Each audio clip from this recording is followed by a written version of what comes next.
ધારી Ganesh society યુવક ગરબી મંડળ અને ગણેશ સોસાયટી નવદુર્ગા ગરબી મંડળના દર્શન કરવા અમરેલી સાંસદ ભરતભાઈ સુતડિયા પહોંચ્યા હતા.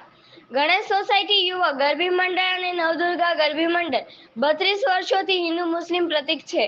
દર વર્ષે ઉત્સાહપૂર્વક સૌ સાથે મળીને અગાઉથી આયોજન કરી નવરાત્રી ઉજવાય છે.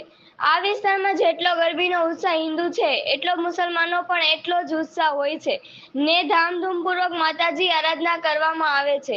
રાસ ગરબામાં બાળાઓને ઇનામની લાગણી રોજ કરવામાં આવે છે. ત્યારે ત્રીજા નોરતે ભરતભાઈ સુતરિયા પણ ઉપસ્થિત રહેતા આયોજકો દ્વારા શાલ ઓઢાડી સન્માન કરેલું હતું.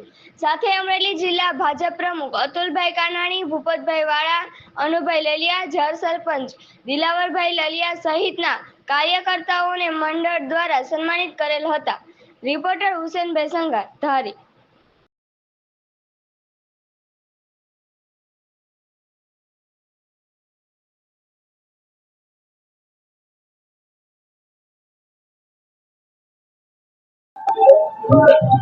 આજરોજ અમારા ત્રીજા નોરતે અમરેલી જિલ્લાના સંસદ સભ્ય ભાઈ શ્રી ભરતભાઈ સુતરિયા અમારી ગણેશ સોસાયટી ગરબી મંડળમાં હાજરી આપેલ.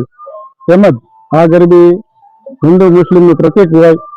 અહીં છેલ્લા 32 વર્ષથી હિન્દુ તથા મુસ્લિમ લોકો ભાઈચારાથી ગરબી ઉજવી રહ્યા છે.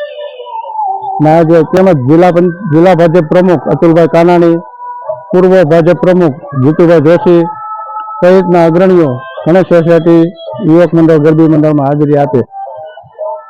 છોટુભાઈ, તમારે શું કહેવાનું છે કે આપણે કેટલા વર્ષોથી આયોજન કરી રહ્યા? 30-32 વર્ષથી આયોજન થાય છે. હિન્દુ મુસ્લિમ એકતાનું પ્રતીક છે. યુવક મંડળ ગરબી મંડળ દ્વારા થાય છે. એમાં કેવું વિતરણ એવું કઈ રીતના કરો છો? અમરેલી ધારીમાં સૌથી વધારે ઇનામ થાય છે. બધી 18 થી 20 છોકરીઓને ઇનામ દેવામાં આવે છે અને લગભગ 20 થી 25 દાતાઓ દ્વારા દેવામાં આવે છે.